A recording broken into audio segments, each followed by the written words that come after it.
Hi அன்புடன் இனிய இரவு வணக்கம். நிலா பார்த்தீங்களா? நிலா வெளிச்சம்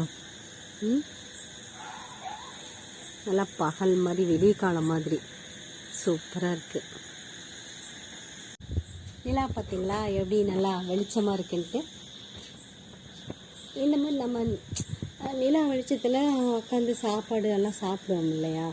நீ மெத்தையில் உட்காந்துட்டு, இல்லைன்னா வீட்டில் வெளியில் கட்டல் போட்டு உட்காந்துட்டு சாப்பிட்டா, குடும்பத்தோடு உட்காந்து சாப்பாடெல்லாம் சாப்பிட்டா எப்படி இருக்கும்? சூப்பராக இருக்குல்ல? இந்த மாதிரி அனுபவம் யாருக்காச்சும் இருக்கா? நிலா வெளிச்சத்தில் சாப்பாடு குடும்பத்தோட ஃபேமிலியோடு எல்லாம் உட்காந்து சாப்பிட்ட அனுபவம் இருந்தால் சொல்லுங்கள். ஓகேப்பா, தேங்க்யூ.